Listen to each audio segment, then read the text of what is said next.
said Bears struck out on this one, shaking my head. Pretty calm, pretty normal. Like just quote tweet.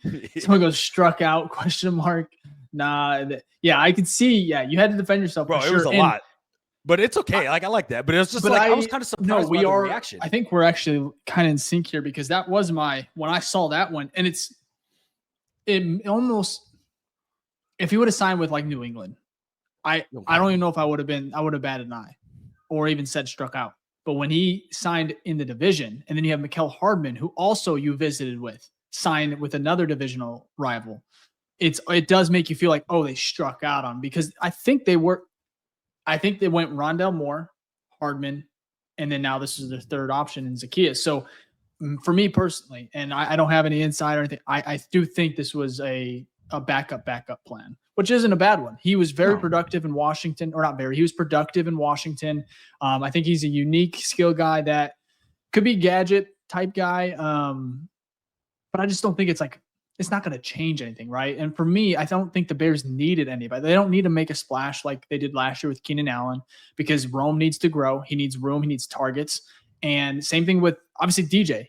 There's a target share. Like, these two are going to be the number one, number two. Then you have hopefully maybe, obviously Cole Kmet's going to be involved, and who knows if Tyler Warren somehow ends up in Chicago. Right. But for me, you don't need a guy that's going to need it to demand targets, right? It's like he can block. We saw, obviously, clips were going viral from him back in Philly, running a guy and basically pancaking him in the end zone. So for me, you need a guy like Zaccheaus who is going to be able to obviously make plays. That's what he did in Washington all last year. Whenever they needed to play third down, it felt like he was the guy. On top of that, he's going to benefit from being the third, fourth target, whatever he is or ends up being. And so, but I do think the Bears did strike out a little bit, because I don't think they got their top option. And it's okay to say that, but but that is Twitter in a nutshell, man. Because like, for sure. And that's okay though. I think someone said, what was it? It was like, you could say you don't like, peanut butter and jelly sandwiches, and then someone can be like, what is it? Or they could just basically turn it and be like, oh, so you're not, you don't like bagels or something like that. It has nothing to do. They're going to take something and run with it, and that's okay. Look, and there's a comment here from Phil, said, you commented on the post, but I don't think I dogged you.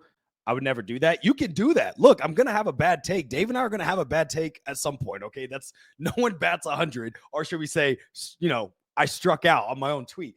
But it's okay. I was just shocked, because I'm like, this wasn't like I didn't think it was that bold of a statement. So I was surprised when I come back to the tweet and there's like 60 comments on it. I guess everyone hated Rondell Moore. I know he had a bad year last year because of his knee injury, but so did Devin Duvernay. Devin Duvernay really hasn't had a full season or like a, stat since 2022, right? I know he's probably going to be more of the return specialist, and obviously we're not paying much for these guys. So it's okay. I'm not like, none of these are, I would say, bad signings, but they're not big impact players. But I thought Rondell Moore would have been a good wide receiver 3. And we could find one in the draft. We still have Tyler Scott, friend of the show. So, like, it's not the end of the world that they didn't get Rondell Moore. But I agree with you, Dave. It felt like they did miss Rondell as being their top option.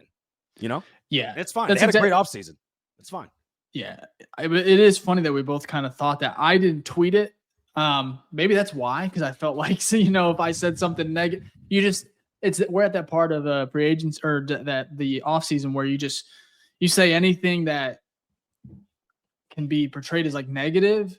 It's the offseason, so there's nothing to really prove that until they get in the field, and they're not getting on the field right now, right? So everyone's going to praise most moves and I get it. Try to see the positivity in every signing, right? Well, it's the offseason. It's the time. This is the only time every year, where you reset and you can literally just be happy about everything. And you know what?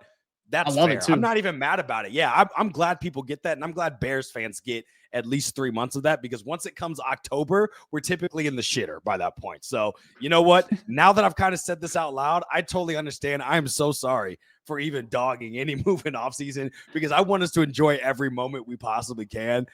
Because when the season comes, normally, it may be different this year, normally that is not what happens. So yeah, I get it.